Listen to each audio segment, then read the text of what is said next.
അപ്പം വയറിൻ്റെ 1/3 ഭാഗം കാലിയായി നിൽക്കാത്ത മനുഷ്യൻ രോഗിയാവും. അപ്പം കുട്ടികളെ രോഗിയാക്കുന്നത് ഉമ്മമാരാണ്. വയറ് നിറച്ച് തിന്ന് മോനെന്ന് ഉപദേശിക്കാത്ത ഉമ്മണ്ടോ? ഇതെല്ലാം കൂടി പ്രശ്നമാവോ? നിങ്ങൾ പറയ്. ഒട്ടിയ വയറ് കാണുമ്പോൾ സങ്കടമല്ലേ? അപ്പം നമ്മൾ ചെറുപ്പകാലത്ത് ആകെ പരിശ്രമിക്കുന്ന കാര്യം എന്താണ്? കുട്ടികളെ വയറ് നിറച്ച് തിന്നിക്കാൻ. പേടിപ്പിച്ചിട്ടെല്ലാം തിന്നിക്കുന്ന ഉമ്മമാരുണ്ട്. ഏത്? പേടിപ്പിക്കുക, കുട്ടികളെ പേടിപ്പിക്കുക. നിന്നെ പിടിക്കാൻ ആൾ വരുന്നുണ്ട്. ഞങ്ങളുടെ നാട്ടിലൊക്കെ പറയുന്നൊരു വാക്കാണ്, ഇവിടെ എന്താ പറയാത്തറിയില്ല. പിടിക്കാൻ ആൾ വരുന്നുണ്ട്. അപ്പോൾ ചിലപ്പോൾ സ്ഥിരമായി റോട്ടുമറ്റ പോകുന്ന ചില ആളൊക്കെ ചില വീട്ടിലെ കുഞ്ഞുങ്ങളുടെ ഭീകരജീവിയായിരിക്കും. അത് നിങ്ങളറിയില്ല കേട്ടോ. നിങ്ങളെപ്പോഴും അതിൻ്റെ മുറ്റത്തെ പോകുന്നുണ്ടാവും. പക്ഷേ ചില പെണ്ണുങ്ങന്മാർ ചെയ്യുന്നൊരു പരിപാടി എന്താ, അയാൾ വരുന്നുണ്ട്, ഇന്നെ പിടിക്കാനാണ് വരുന്നത്. അയാളെ കാണുമ്പോൾ കുറച്ച് പേടി തോന്നുന്ന രൂപത്തിലും ആയിരിക്കും. ആ പാവം മനുഷ്യരൊന്നും അറിഞ്ഞിട്ടുണ്ടാവില്ല. അമ്പകയിൽ വയറ് നിറച്ച് തിന്ന എത്രയോ കുട്ടികൾ പല വീട്ടിലും ഉണ്ടാവും. ഇല്ലയെന്ന് സ്ത്രീകൾക്ക് പറയാൻ പറ്റില്ല. മനസ്സിലാകുന്നുണ്ടോ? ഞാൻ 2 കാര്യത്തിൽ എൻ്റെ കുഞ്ഞുങ്ങളെ നിർബന്ധിക്കാറില്ല. എനിക്ക് 4 പിള്ളേരുണ്ട്. 2 കാര്യത്തിൽ എൻ്റെ മക്കളെ ഞാൻ നിർബന്ധിക്കാറില്ല. ഒന്ന് ഭക്ഷണം കഴിക്കാൻ, മറ്റൊന്ന് പഠിക്കാൻ. പേടിയാകുന്നുണ്ടോ രണ്ടാമത്തെ പറഞ്ഞപ്പോൾ? പഠനത്തിൻ്റെ പേരിലാണ് പല കുട്ടികളും വീട്ടിൽ പീഡിപ്പിക്കപ്പെടുന്നത്. ഉമ്മമാരേറ്റവും കൂടുതൽ കുട്ടികളെ ചീത്ത പറയുന്ന കാര്യം ഏതാ? നിങ്ങളെന്താ ഒന്നും പറയാത്ത? ഏറ്റവും കൂടുതൽ കുട്ടികൾ ഉമ്മമാരിൽ നിന്ന് ചീത്ത കേൾക്കേണ്ടി വരുന്നത്, 3.5 വയസ്സിലും 4 വയസ്സിലും അടി വാങ്ങേണ്ടി വരുന്നത് പഠനത്തിൻ്റെ പേരിലാണെന്ന് ഞാൻ പറഞ്ഞാൽ എതിർക്കാൻ കഴിയുന്ന പുരുഷന്മാരുടെ ഈ കൂട്ടത്തിൽ? 4 വയസ്സിൽ പിള്ളേർ തല്ലുവാങ്ങി. 4 വയസ്സിൽ തല്ലുവാങ്ങാത്ത ഏതെങ്കിലും കുട്ടി സ്കൂളിൽ പഠിക്കുന്നുണ്ടോ? നിങ്ങൾക്ക് കാണിച്ചു തരാൻ പറ്റുമോ? ഹോംവർക്കിൻ്റെ പേരിൽ, എഴുതിക്കൊണ്ട് പോകാൻ പറഞ്ഞതിൻ്റെ പേരിൽ, ചിത്രം വരക്കാൻ പറഞ്ഞതിൻ്റെ പേരിൽ, അല്ലെങ്കിൽ PTA വിളിച്ചതിൻ്റെ അന്ന് ടീച്ചർ രക്ഷിതാക്കളുടെ കൂട്ടത്തിൽ വെച്ച് ഉമ്മാനോട് നിങ്ങളെ കുട്ടി എന്താ തീരെ പഠിക്കാത്ത എന്ന് ചോദിച്ചതിൻ്റെ വാശി തീർക്കാൻ വേണ്ടി 4 വയസ്സോ 5 വയസ്സോ പ്രായമുള്ള കുഞ്ഞുങ്ങൾ തല്ലുകൊള്ളാത്ത വീടുണ്ടോ നിങ്ങളുടെ നാട്ടിൽ? ആ വീട് നല്ല വീടായിരിക്കും. അങ്ങനെയാണെങ്കിൽ ഞാൻ എൻ്റെ ഭാര്യയോട് പറഞ്ഞ കാര്യം അതാണ്. 2 കാര്യത്തിൽ കുഞ്ഞുങ്ങളെ നിർബന്ധിക്കാൻ പാടില്ല. ഒന്ന് ഭക്ഷണം കഴിക്കാൻ, മറ്റൊന്ന് പഠിക്കാൻ. കാരണം പഠിക്കാൻ ജന്മനാ തന്നെ കഴിവുമായിട്ടാണ് കുട്ടികൾ വരുന്നത്. നിഷേധിക്കാൻ കഴിയുന്ന ഒരു ചിൽഡ്രൻ സൈക്കോളജിസ്റ്റ് ഉണ്ടോ നിങ്ങളുടെ അറിവിൽ? പഠനത്തിന് പേടിപ്പിക്കണം, പഠനത്തിന് പുഷ് ചെയ്യണം, പഠനത്തിന് ഇങ്ങനെ തന്നെ ഭയങ്കര ഫോഴ്സ് കൊടുക്കണം എന്ന് പറയുന്ന ഒരു ചിൽഡ്രൻ സൈക്കോളജിസ്റ്റ് ഉണ്ടോ നിങ്ങളുടെ കൂട്ടത്തിൽ? പഠിക്കാനുള്ള താല്പര്യത്തോടെയാണ് മനുഷ്യൻ ജനിക്കുന്നത്. ശരിയായ പഠനങ്ങൾ നടക്കാത്തതാണ് മനുഷ്യൻ ശാരീരിക ബലഹീനത അനുഭവിക്കുന്നത്. ആരോഗ്യശാസ്ത്രം പറയുന്നിടത്ത് മനുഷ്യൻ്റെ ആരോഗ്യം ചോർന്നു പോകുന്നതിൻ്റെ കാരണങ്ങൾ പഠിക്കുന്നിടത്ത് ഒരുപാട് കാരണങ്ങൾ പറയുന്ന കൂട്ടത്തിൽ 2 പ്രധാന കാരണങ്ങൾ ഒന്ന്, ചോദ്യങ്ങൾക്ക് ശരിയായ ഉത്തരങ്ങൾ കിട്ടാത്ത മനുഷ്യർ മനസ്സ് മുരടിച്ചു പോകും. ചോദ്യങ്ങൾക്ക് ശരിയായ ഉത്തരം കിട്ടുന്നില്ല പല കുട്ടികൾക്കും. നമ്മുടെ കുട്ടികളിലെ ചെറിയ മക്കൾ പലപ്പോഴും ശാരീരികമായും മാനസികമായും അസ്വസ്ഥത പ്രകടിപ്പിക്കുന്നതിൻ്റെ ഒരു കാരണം അവരുടെ ചോദ്യങ്ങൾക്ക് ശരിയായ ആൻസർ കിട്ടുന്നില്ല. ഉമ്മമാരോട് ചോദിച്ചാൽ ആൻസർ ഇല്ല, ഉപ്പമാർക്ക് ചോദ്യം കേൾക്കാൻ സമയമില്ല.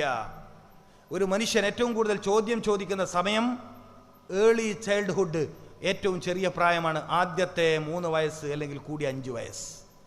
ഒരു മനുഷ്യൻ ഏറ്റവും കൂടുതൽ ചോദ്യങ്ങൾ ചോദിക്കുന്ന പ്രായം, ഏതാണ്? ഈ പ്രായമാണ്. അതെന്താ അങ്ങനെ, ഇതെന്താ ഇങ്ങനെ? പക്ഷേ പേടിപ്പിച്ച് ചോദ്യങ്ങളെ മുരടിപ്പിച്ച് നിർത്തി കുട്ടികളുടെ വ്യക്തിത്വം വളരാതെ പോവുകയാണ്. അപ്പോൾ മനുഷ്യൻ രോഗിയാവുന്നതിൻ്റെ ഒന്നാമത്തെ കാരണം വയറ് നിറയലാണെന്ന് ഇമാം ഇബ്നു സീന റഹ്മത്തുള്ളാഹി അലൈഹി, ഇമാം ദഹ്ബി റഹ്മത്തുള്ളാഹി അലൈഹി, ഒരു മനുഷ്യൻ രോഗിയാവുന്നത്, ഒരു മനുഷ്യൻ പ്രമേഹ രോഗിയാവുന്നത്, ഹൃദ്രോഗിയാവുന്നതിൻ്റെ ഒന്നാമത്തെ കാരണം വയറ് നിറയലാണ്.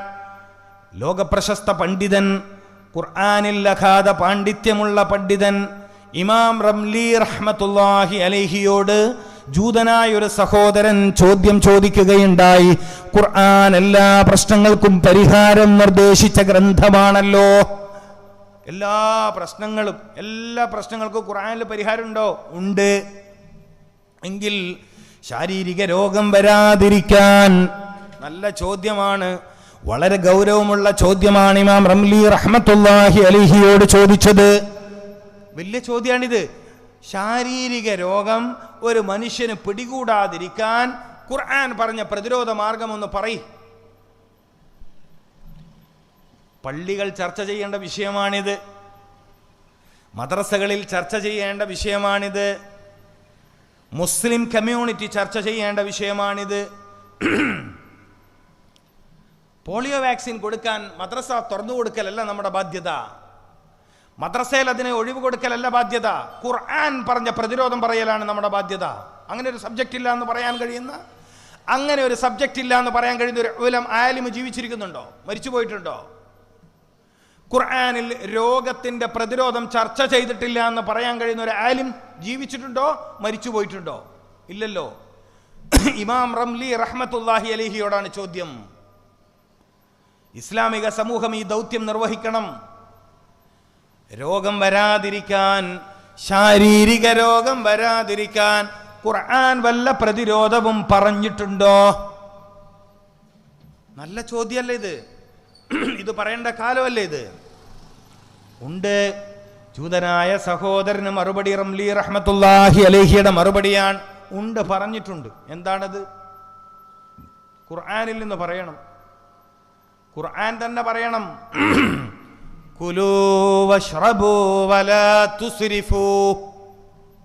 പരിശുദ്ധ ഖുർആനിലെ ഒരു ആയത്തിന്റെ ചെറിയ ഭാഗം ഇമാം റംലി റഹ്മത്തുള്ളാഹി അലൈഹി ഓതിയ ആൾ നിസ്സാരക്കാരനല്ല, ചോദ്യം ചോദിച്ചയാളും നിസ്സാരക്കാരനല്ല.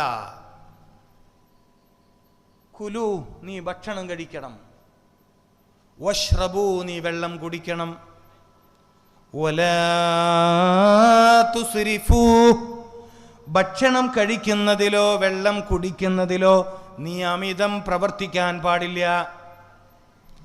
അപ്പോൾ ഒരാൾ രോഗിയാവുന്നത് ഭക്ഷണം കഴിക്കാത്തതിൻ്റെ പേരിലാണ്, അഥവാ കഴിച്ചാലോ അമിതമായതിൻ്റെ പേരിലുമാണ്.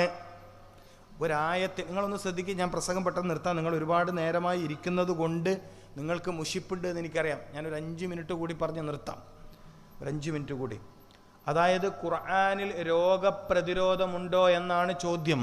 മറുപടി കുലു വശ്റബു വലാ തുസ്രിഫു. 3 വാക്കുകൾ.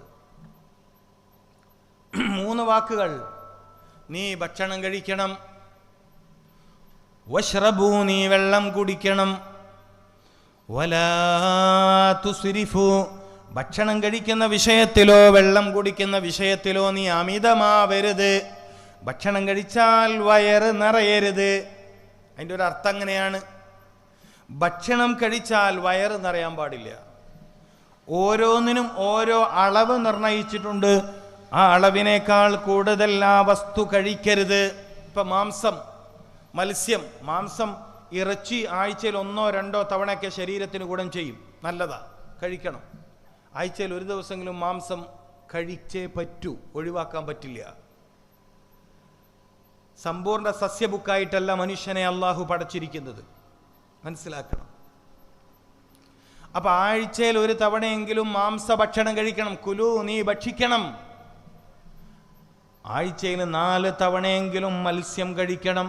അപ്പൊ തീരെ മത്സ്യം കഴിക്കൂല, പറ്റൂല. അത് മത്സ്യം കഴിക്കണം. ആഴ്ചയിൽ 4 ദിവസമെങ്കിലും മത്സ്യം കഴിക്കണം.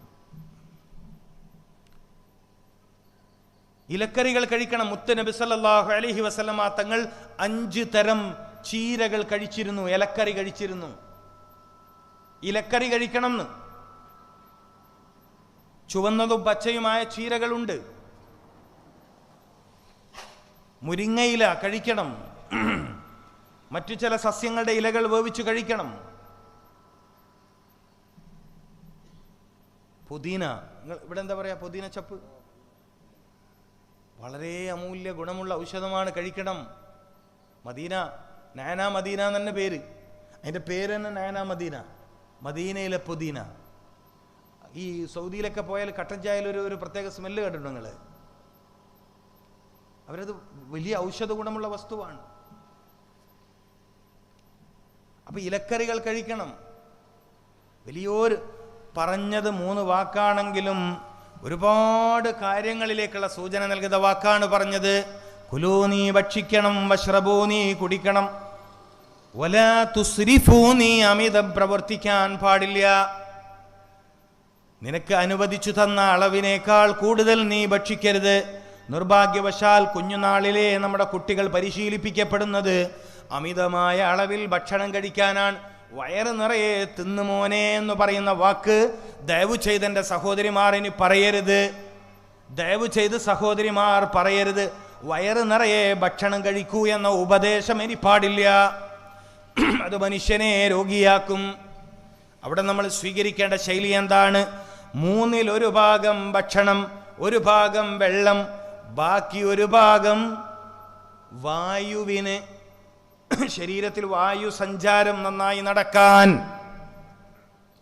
ശരീരത്തിൽ വായു സഞ്ചാരം നന്നായി നടക്കാൻ വേണ്ടിയാണ്.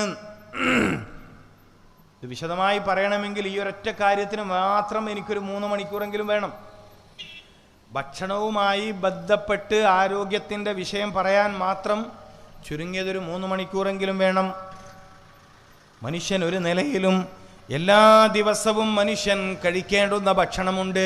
ഒരു ദിവസം പോലും അത് ഉപേക്ഷിക്കാൻ പാടില്ല. പഴമാണ്.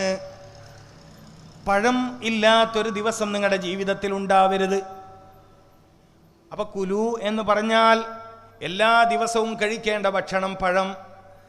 നമ്മുടെ പ്രിയപ്പെട്ട പിതാവ് ആദം അലൈഹിസ്സലാം സ്വർഗലോകത്ത് നിന്ന് ഭൂമിയിലേക്ക് വരുമ്പോൾ ഭക്ഷണമായി കൊണ്ടുവന്നത് പഴമാണ്. അപ്പോൾ വല്ലപ്പോഴും കഴിക്കേണ്ടതല്ല പഴം.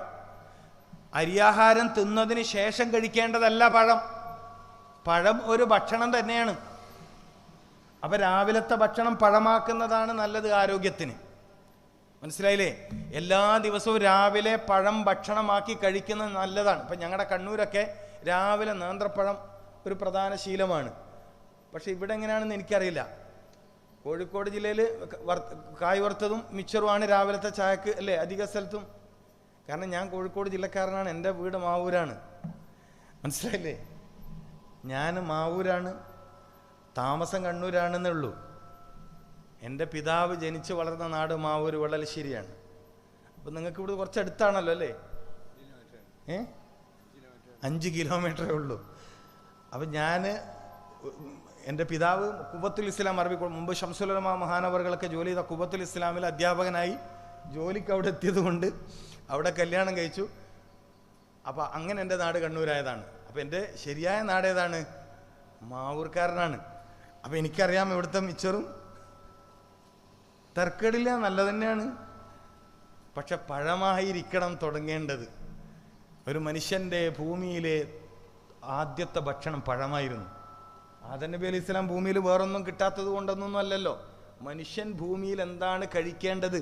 അള്ളാഹു ആണല്ലോ റസാക്ക്. അപ്പൊ റസാക്ക് തന്നെയാണല്ലോ എങ്ങനെയാ കഴിക്കേണ്ടത് എന്ന് പഠിപ്പിക്കുന്നവൻ ആണ്. അപ്പൊ അള്ളാഹു ആദം നബി അലൈഹി സ്വലാം 16 17 ഇനം വ്യത്യസ്ത പഴങ്ങൾ കൊടുത്തു ഭൂമിയിലേക്ക് വരുമ്പോൾ. മനസ്സിലാകുന്നുണ്ടോ നിങ്ങൾക്ക്? അറബികൾ ഏറ്റവും പ്രധാനമായി കഴിക്കുന്ന പഴ, അവരെപ്പോഴും ഈത്തപ്പഴം കഴിച്ചുകൊണ്ടിരിക്കും. അവരുടെ നാട്ടിലെ ഏറ്റവും പ്രധാനപ്പെട്ട പഴ ഈത്തപ്പഴമാണ്. അപ്പോൾ വെളിയങ്കോട് ഉമർഖാലി എന്ന് പറഞ്ഞിട്ട് വലിയൊരു വൈദ്യശാസ്ത്ര പണ്ഡിതനുണ്ട്. മരിച്ചുപോയി, വഫാത്തായിപ്പോൾ, വലിയ മഹാൻ വെളിയങ്കോട് ഉമർഖാലി തങ്ങൾ. അദ്ദേഹം പറഞ്ഞത് കേരളക്കാർക്ക് ഏറ്റവും നല്ലത് നേന്ത്രപ്പഴമാണെന്നാ. കേരളക്കാർക്ക് ഏറ്റവും നല്ലത് നല്ല പഴുത്ത നേന്ത്രപ്പഴം. നല്ല ആഫിയത്തുണ്ടാവും. നിങ്ങൾ സ്ഥിരമായി 1 2 നല്ല പഴുത്ത നേന്ത്രപ്പഴം രാവിലെ കഴിക്കുക. ഇനിയിപ്പോൾ ഇതിൻ്റെ എല്ലാം ചിലവ് കുറയുന്നൊന്നും പേടിക്കണ്ട, വൈകുന്നേരം കഴിച്ചോളി. ഇനി ഞാൻ വന്ന വകയിൽ അത് കച്ചവടം ചെയ്യുന്നവർക്ക് കച്ചവടം മുടക്കണ്ട. അല്ല, അങ്ങനെ ഉണ്ടല്ലോ, അതിൻ്റെ കച്ചവടം ചെയ്യുന്നുണ്ടാവും. അത് നിങ്ങൾ വൈകുന്നേരത്തേക്ക് മാറ്റി വെക്കുക. അത് നഷ്ടപ്പെടുത്തണ്ട, ഒരു രസമുള്ള സാധനമല്ലേ. അപ്പോൾ രാവിലെ ഫസ്റ്റ് ഫുഡ് അത്തിപ്പറ്റ അള്ളാഹു ഖബർ വിശാലമായി കൊടുക്കട്ടെ. മഹാനവറുകൾ രാവിലെ സുബഹി നിസ്കരിക്കുന്നതിന് മുമ്പ് നേന്ത്രപ്പഴം കഴിക്കും. ഈത്തപ്പഴം ഉണ്ടാവും. ഞാൻ ആ മഹാനുഭാവൻ്റെ കൂടെ ഒരുപാട് ഇടയ്ക്കിടെ പോയി അവിടെ താമസിക്കാൻ എനിക്ക് ഭാഗ്യമുണ്ടായിരുന്നു അദ്ദേഹത്തിൻ്റെ ജീവിതകാലത്ത്. അപ്പോൾ ഒരു 2 വർഷം മുമ്പ് 2-2.5 വർഷം മുമ്പ് ഞാൻ മലപ്പുറം ജില്ലയിൽ എല്ലാ വ്യാഴാഴ്ചയും ഒരു ക്ലാസ് എടുക്കാൻ പോകാറുണ്ടായിരുന്നു. അത് വൈകുന്നേരം വരെ ഉണ്ടാവും. പിന്നെ വൈകുന്നേരം പോയിട്ട് ഉസ്താദിൻ്റെ വീട്ടിൽ താമസിക്കും, അല്ലെങ്കിൽ പിന്നെ ഗ്രേസ് വാലി പോയി താമസിക്കും. രാവിലെ ഉസ്താദിൻ്റെ കൂടെ സലാത്തെല്ലാം ചൊല്ലിയിട്ടാണ് പിന്നെ കണ്ണൂർ പോവുക. ആ താമസത്തിനിടയിൽ കണ്ട ഒരു വലിയ കാഴ്ചയാണ് ഏത്? കുറേ നന്മകൾ കണ്ട കൂട്ടത്തിലൊരു വലിയ നന്മയായിരുന്നു ഏത്? രാവിലെ മഹാനുഭാവൻ സുബഹ് നിസ്കാരത്തിന് ജമാഅത്തിൽ പങ്കെടുക്കുന്നതിന് മുമ്പ് പഴുത്ത നേന്ത്രപ്പഴവും ഈത്തപ്പഴവും ചായയും കഴിച്ചിട്ടേ നിസ്കാരത്തിലേക്ക് പോകാറുള്ളൂ. ഭക്ഷണം കഴിക്കാൻ ഏറ്റവും നല്ല സമയതാണ്. ഭക്ഷണം കഴിക്കാൻ ഏറ്റവും നല്ല സമയതാ സുബഹി കൊടുക്കുന്നതിന് മുമ്പുള്ള സമയമാണ്. അതാണ് റമദാൻ മാസം അത്താഴം നമുക്ക് പഠിപ്പിച്ചത്. വെള്ളം വേണ്ട, ചായ നല്ലത്. ചായ തന്നെയാണ് നല്ലത്. വെള്ളമായിട്ട് കുടിക്കുക, മനസ്സിലായില്ലേ? വെള്ളം പറ്റും, വെള്ളം പറ്റാണ്ടൊന്നുമില്ല. പഴം കഴിച്ചാൽ പിന്നെ എന്തോ തുടക്കം പഴമായാൽ നന്നായി. അള്ളാഹു തൗഫീക്കട്ടെ. ഞാൻ നിങ്ങൾക്ക് ഒരു കാര്യം കൂടി പറഞ്ഞുതരാം. സമയം എനിക്ക് പേടിയാവും, നിങ്ങൾ ഒന്നും വിചാരിക്കല്ല, ഞാൻ ഇതും കൂടി പറഞ്ഞ് നിർത്താം. അതായത് ഈ പിന്നെ നിങ്ങൾ അത്താഴത്തെ ശ്രദ്ധിച്ചിട്ടുണ്ട്? അത്താഴം നോമ്പിന് അത്താഴത്തെക്കുറിച്ച് മുത്തുനബി പറഞ്ഞൊരു വാക്കറിയും നിങ്ങൾ? സയ്യിദന മുഹമ്മദ് റസൂൽ എന്താ പറഞ്ഞ വാക്ക്? നിങ്ങൾ അത്താഴം ഉപേക്ഷിക്കരുത്, അത് ബർക്കത്തുള്ള ഭക്ഷണമാണ്. എന്താ ബർക്കത്ത്? അത്താഴത്തിലെ ബർക്കത്തിൻ്റെ കാരണം എന്താണെന്ന് ഞാനിങ്ങനെ അന്വേഷിച്ചു. ഒരുപാട് കാരണങ്ങളുണ്ട് അത്താഴത്തിൻ്റെ ബർക്കത്തിൻ്റെ പിന്നിൽ. ഒന്ന്, അത് റമളാനിലെ ഭക്ഷണമാണ്, നോമ്പിന് വേണ്ടിയുള്ള ഭക്ഷണമാണ്, നോമ്പ് കരുതി കഴിക്കുന്ന ഭക്ഷണമാണ്. നോമ്പ് കരുതിയിട്ട് കഴിക്കുന്ന ഭക്ഷണമാണ് അത്താഴം, അതാണ് അതിൻ്റെ ബർക്കത്ത്.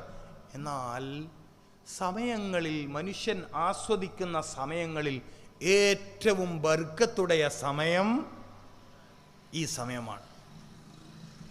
ഏത് സമയം? ഈ അത്താഴത്തിൻ്റെ നേരമാണ്. അത്താഴത്തെ നിങ്ങൾ ഉപേക്ഷിക്കരുത്, അത് ബർക്കത്തുള്ള ഭക്ഷണമാണ്.